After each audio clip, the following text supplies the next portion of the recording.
All right, welcome everyone to Growthward Consulting Live. We're joined here today with Teagen Tanner and Jenny Adams, two rock star admins with the Kristan Cole Network and the largest expansion team location. That's Jenny, and then Teagen is the director of events for the Kristan Cole Network. And they're going to share with us some great strategies and tips about being on the admin side and what their day looks like and what the 20% of an admin should be, and all sorts of good stuff like that. So Shayna, take us away. Take us deeper into this conversation today.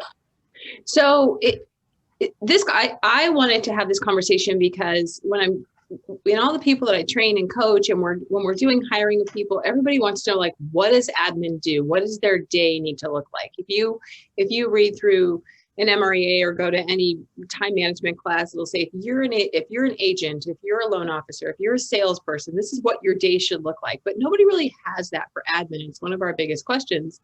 And what's an admin's 20%? Like, what does their 20% need to look like?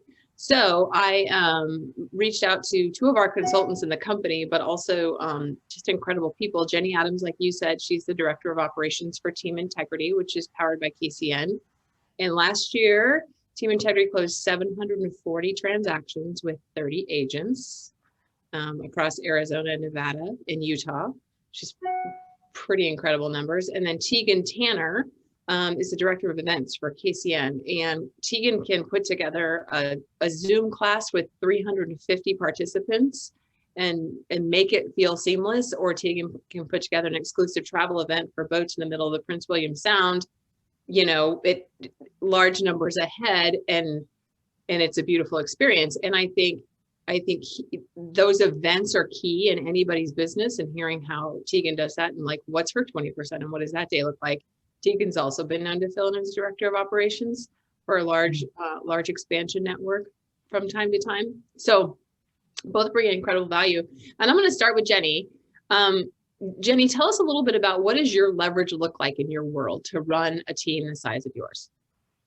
Yeah, so really, we have Aaron, who runs the team, and then there's Chase and I that are in the office every single day with Aaron. And then we have Camille, who's our transaction coordinator, and she alone handled over 500 of those transactions last year.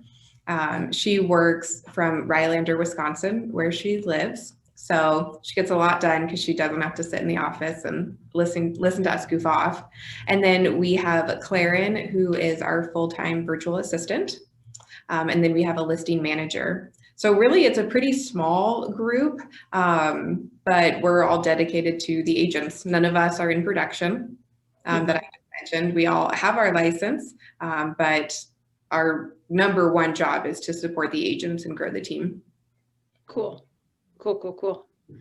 And real quick, Jenny, do you, didn't ask you this, so if you're not prepared, I apologize. Do you know the breakdown between listings and buyers in that 740?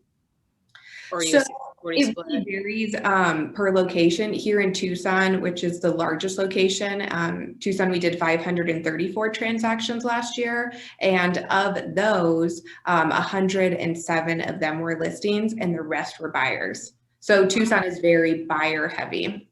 Wow. Yeah. That's just kind of gauging what your transaction coordinator's day looks like and what your listing partner's day looks like. Yeah. That's big. Cool. Teagen, in your world, tell us what does your leverage look like? What's your team look like? My leverage is being a really high C and being really scheduled. No, I think we have a really great support team. I think there's 15 of them now that make my life easier. And I think one of my biggest leverages is the systems and models that I've put in place to make those things happen, if that makes sense. So when you say you have 15, those are virtual assistants, right? Yes.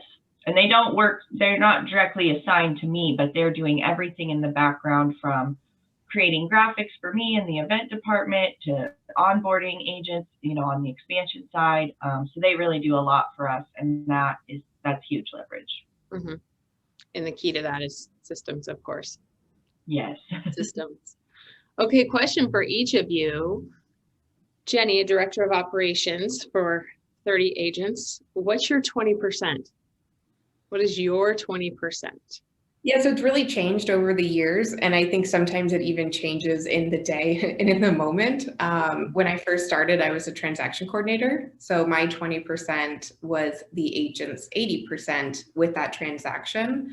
And now that we have other people that are focusing on that, my 20% is, it's kind of a mix. You know, some days it's Aaron's 80%. You know, sometimes I really need to help him with some growth items.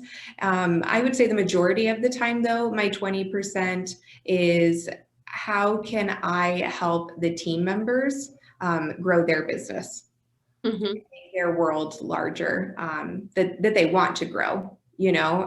Right. So talk me through that. I love that. Like, how can I grow the team agents? Like, give me some examples. How does that show up in your world? I love that. Yeah, so most recently would be all of our agents did a 135, which we're big fans of 135. We use them very frequently. And so one of our agents, he has a team within our team. And so some things on his 135 were very growth oriented, and he knows that they're important, but he wasn't really sure how to do it and what it would look like.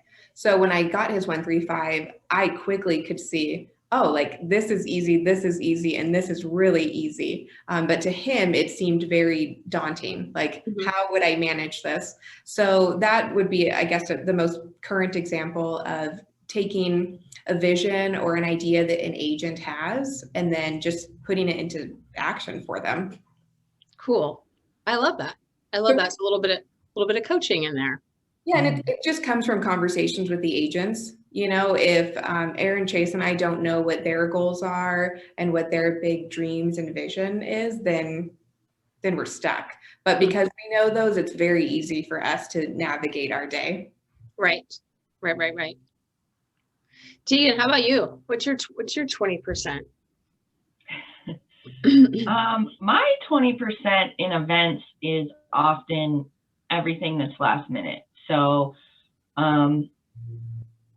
it can be pretty busy leading up to an event, meaning, you know, people might not have got the email or might not have got the link. So my 20% on event days is really just focusing on the attendee and their needs. Kind of like Jenny said, you know, I'm focusing, my 20% is their 80%, which, so that's like the 20% on the day-to-day. I'd say overall, my 20% is really systems and models and tracking, and a lot of tracking, I would say, just tracking attendees, tracking money, things like that. But my 20% really lies in making sure we present high-level events that make a difference.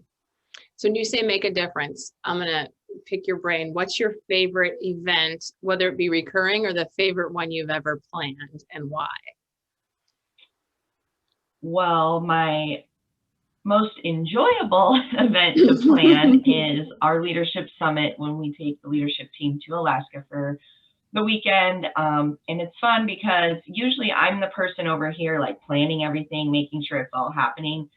But once we get there, then I'm really able to enjoy being part of the team and enjoying it with them too. So that makes a big difference. My most thrilling event that is like, it's challenging and rewarding after I complete it, is the Growth Word Summit, which the last one we did was 400 people for 3 days, 75 VIPs, and I think we had 23 different speakers.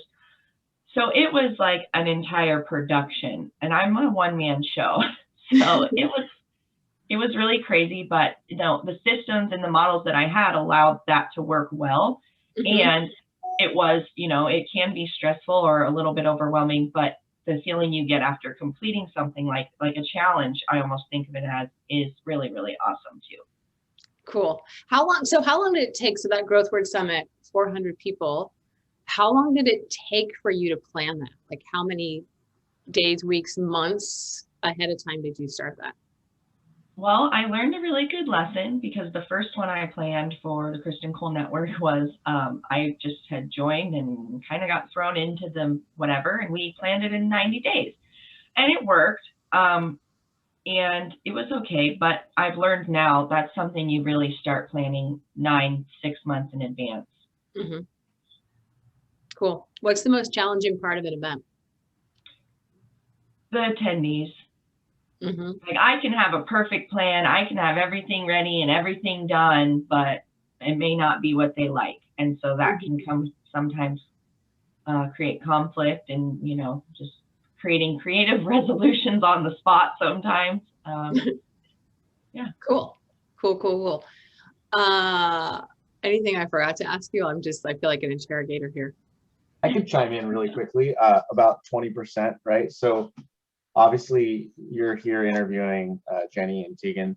I would put myself probably on the admin side as well, although I'm not necessarily working in operations.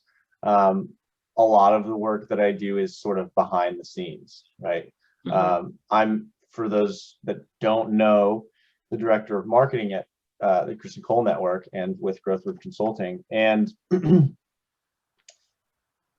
I view my 20% as, if I'm doing it at the highest level, I am setting appointments for the sales team, right?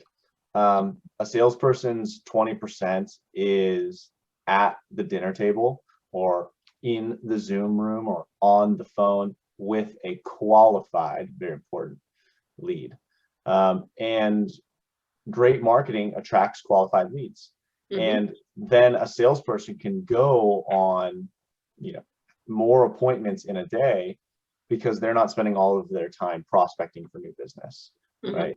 And so everything that I focus on and work on is in some way related to how do I set our salespeople up, anyone that's going to be talking to customers and clients, in this case at Growthward Consulting, which mainly be you right now, Shayna, but my thought is, how can we talk to people every day that need our help?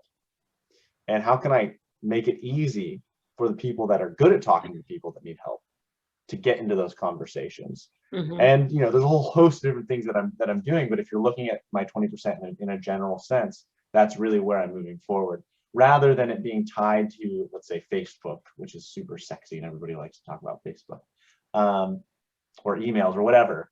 I look at it more as my 20% is getting to that goal of having too many appointments for our sales team to go on. Right.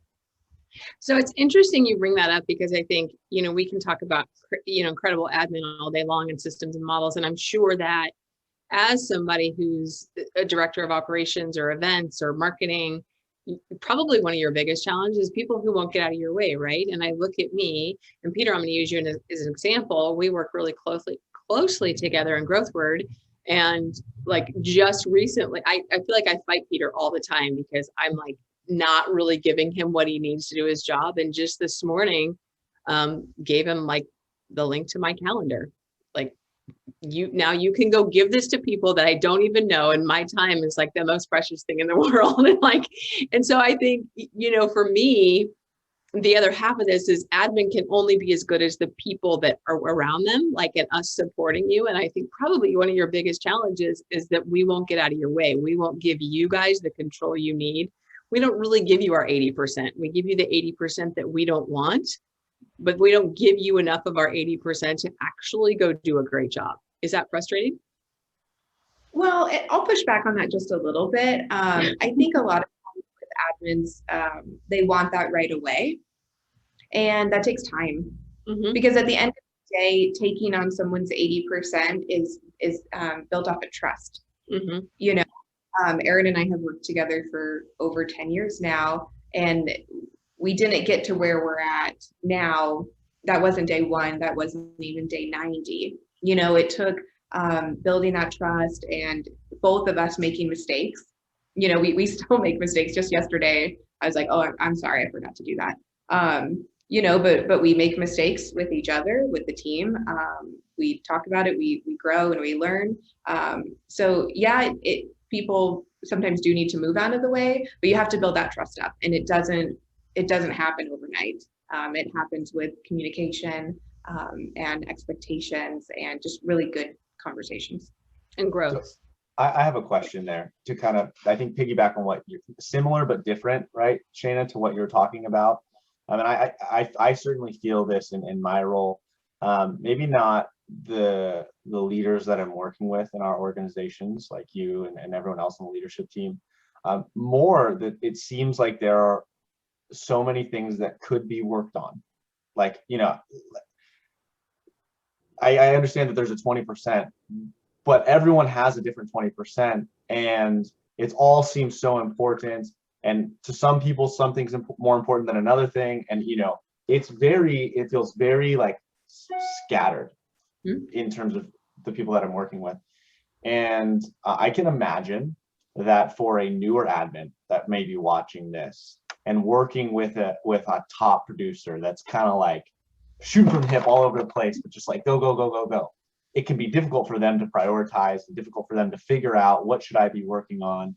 And I'm going to come to you here, Jenny, because you've been doing this now for 10 years and have quite a bit of experience, you know, building this big team with Aaron. Well, what advice would you give to somebody that doesn't know how to deal with that person that wants to do 100 things yesterday? Yeah, so I went to, I think it was my very first family reunion, and I went to an admin mastermind. And the one thing I took away from that and has stuck with me all these years later is if I'm talking to Shayna and Shayna is the person that's throwing things at me, it's repeating back to them, because most mega agents think that they need everything yesterday, and they really don't, you know? They can wait a day, they can wait a couple hours. Some things are, you have to drop what you're doing and do it right then. So it's going back to Shayna and saying, hey, Shayna, I'm still working on this spreadsheet that we started talking about yesterday. Do you want me to stop that so I can do this? Or do you want me to finish this and then get you this new project by tomorrow at noon? Because once they hear it back to them, a lot of times it's like, oh yeah, no, I don't need that until tomorrow. That's okay. And I did it yesterday with Aaron. He was asking me all these questions, and I said, I will do whatever it is you want me to do. But right now I made a promise to an agent to send them this email. I have to finish this. And he said, oh, okay, fine. And then I have to fulfill my promise that when I finished sending that email, I gave Aaron my attention. He wanted me to change something, and then I did it right. My other advice to them would be, and I got this from Kristan, I don't know how many years ago, but she said, you know, so often we have these giant to-do lists and we have these really full inboxes with our emails, and we want to clear off all the easy things first, which I'm guilty of plenty of times, just so I can feel like I did something. But she said the advice that she gave me was, at the end of the day, when you go home to your spouse, whoever, a coworker, so often someone says, you know, how was your day? And you're like, I was so busy. I have no idea what I did, but I've been working nonstop. And her advice was, at the end of the day, you should be able to say one thing that you did that helped to move the needle, or it was in your 20%. And so since I took that advice, that has been very top of mind for me. And some days I don't do a great job at that, you know, but most days I do. And if you ask me at the end of the day, what's one thing you accomplish, I have at least one thing.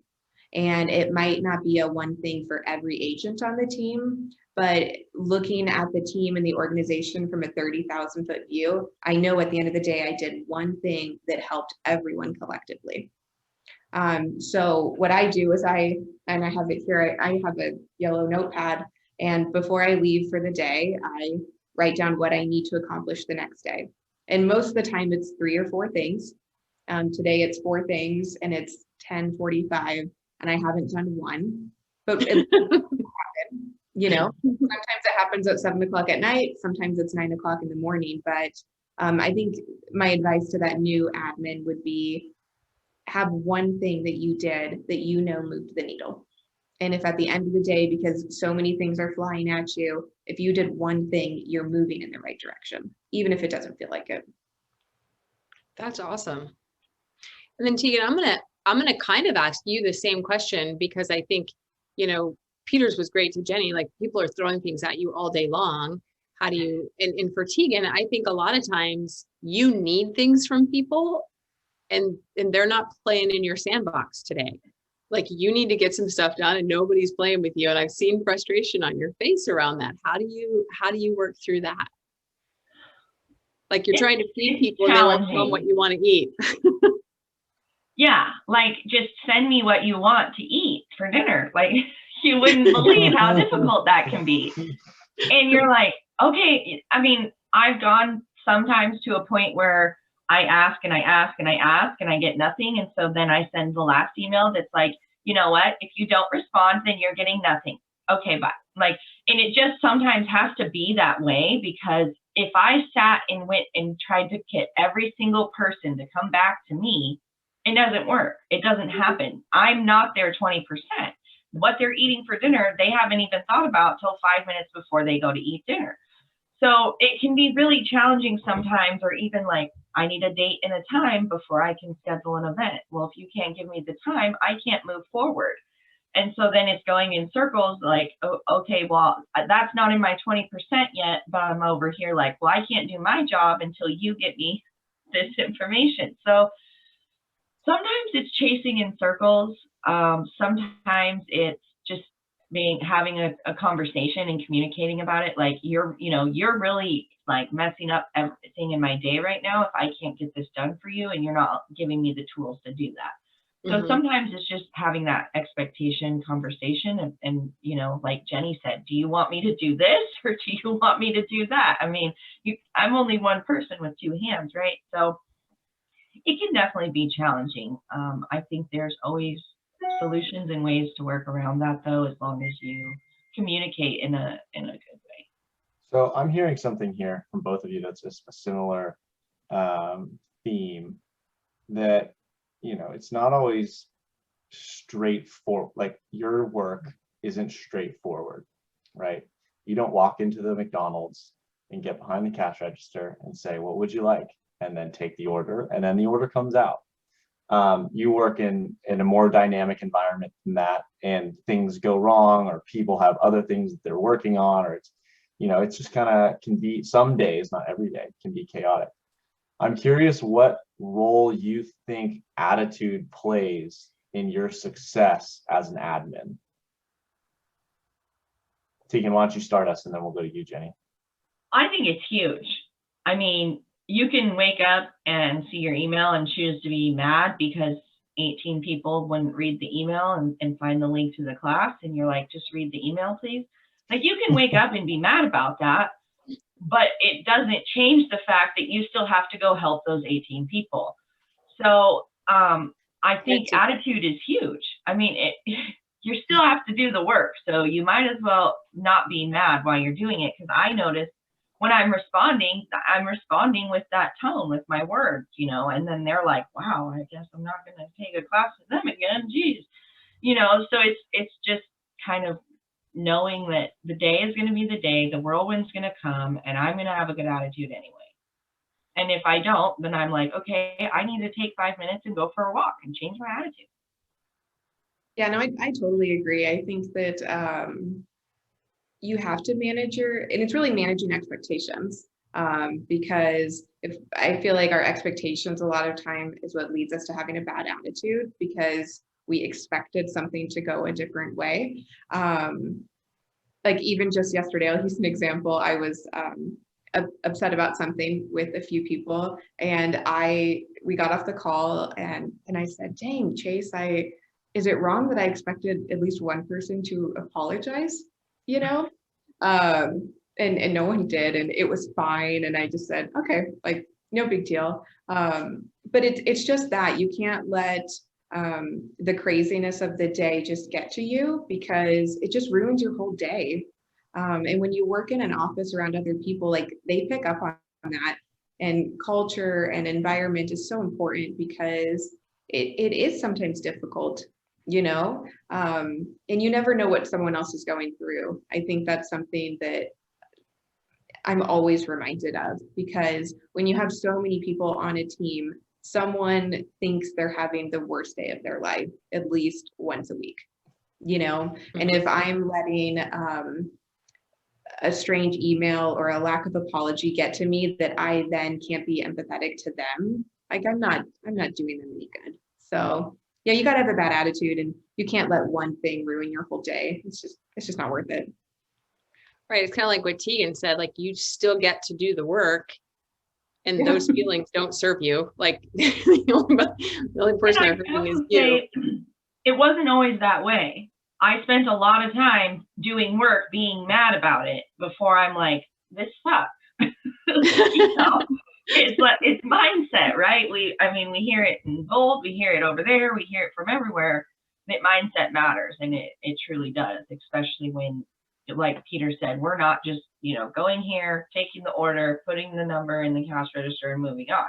We have all these people coming to us like, here's, take care of it, So there's no like one size fits all. It can be wild. Yeah.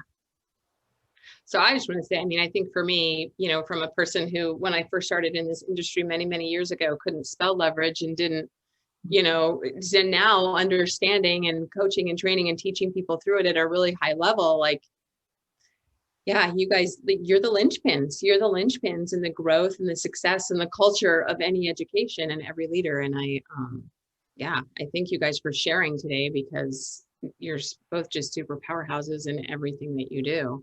All three of you, actually. Yeah. They'll keep me on track in one area or another. One piece of advice you would give to any admin, brand new admin, people moving up in admin, people who are you, people are linchpins of a team or an organization. One piece of advice that you can share. It's something I'm always working on, and I wish I had started working on it years ago, and that would be sometimes good is good enough. And that's a hard one for me. But I'm reminded frequently that just because someone else is doing it different, and maybe not even to the level that I would do it, that's okay. The end goal is going to be accomplished. So that's probably my advice that I'm working on myself too, that I think a lot of people can work on, especially in this position. Yeah. Sometimes good is good enough. I love that. Peter, advice. I'll come back to you, Teagan. Say the best for last. Sorry, what was the question? The question is one piece of advice that you could give someone who's in like that linchpin admin, super support role. Oh, that's a good question. Kind of back to the attitude thing. I didn't really speak on that too much, but I frequently find myself in a grumpy mood, is how I describe my attitude. I get grumpy for dumb things. I've worked with many people who are complainers. And I would say that in most industries, real estate's kind of an exception. The normal thing to do is to go to lunch or go get a beer after work and complain about everybody you work with, right? That's like, among all my friends, that is a common theme. Anytime work comes up, it's a complaint about work, right? This person did this, or this person did that, or my boss sucks, whatever, right? And what I've always told myself, and what I share with people when they kind of are being a downer, for lack of a better term, right? They're just like, don't want to be positive about it. They just want to complain, especially when it comes to work, is that the job wouldn't exist if you didn't have those problems. If it was easy enough that you could just punch it into a computer, or that it would just take care of itself, right? The job wouldn't exist and you wouldn't be getting paid to do that. And so the reason that you're dealing with that, it's actually a good thing if you think about it, because if that goes away, all of a sudden your job goes away. And so I think that is always how I look at things, especially when things are hard, or when I really I don't feel like working, or whatever, the emotional drama that's going on inside myself that day. That's what I remind myself, and I try to remind my colleagues and coworkers with that when we're in something together, working on something, and it's frustrating and it's hard. Often that is what you're getting paid for, is that part of the job. The other stuff that's fun, that's kind of like a bonus. right? Right. I was a kayak tour guide, and the fun part of the job was being a kayak tour guide. For like 3 hours out of my 8-hour shift, I would be out on the water. I'm like, I'm getting paid for this. This is crazy. This is so cool. But then the remaining time, I was either really bored in the kayak shop because there's nobody to come rent, or I was like lifting heavy kayaks by myself into a truck and unloading them and loading them. And that sucks too. And I would get upset, but then I would remind myself, there's a reason that you're getting paid for this. So that's my advice. I am going to come to you, Teagen, but it reminded me of years and years ago, I worked with a lady at a brokerage, and she was the Jenny. She was the director of ops. Teagen like ran the show, and people would complain to her, and she'd go, "Well, we don't work in the big top, and they don't spell work FUN." And she would just like turn around and walk away. And that's fantastic. That's awesome. Okay, Teagen, you, and then we're going to wrap it up. Let people get back. Well, I just wanted to talk just quickly about what Jenny said. I think that's really important. Often people in the admin role really do want to get it perfect, but sometimes time doesn't allow. And so, yeah, good enough just has to be good for that day, So I can totally relate to that. For me, I think one of the biggest things is you figure out when you're the best in the day. Some people are the best in the first 2 hours. Some people are the best after they eat lunch. Some people are the best when they're wrapping up your day. And you figure out when that hour or 2 hours of time is, and you protect it like nothing else. Whether that's your white space to take care of the whirlwind, or whether that's your 2 hours of I forget what Peter calls it, but where you're heavily time blocked. You're working on a project. You can't be distracted, and you protect those 2 hours with everything you have. And the other thing I would say to back on that is just, it's so important to keep a calendar and to live by your calendar and to be highly scheduled so that you are available when the whirlwind hits and you are prepared when something goes wrong. And if you have a good calendar and a good system, then that allows you to do that. Oh, the calendar. Sweet. Okay, well, thank you both. I mean, I know your time is incredibly valuable, all three of your time, and I just appreciate that you came to chat with some folks about this, because it's, like I said, one of the biggest things I hear all day long. So I appreciate that I have you guys to lean on to share some of your insights. And have a super day. We'll see you guys in 2 weeks. We'll do this all over again on some other cool topic. All right. All right. Take care. Everyone.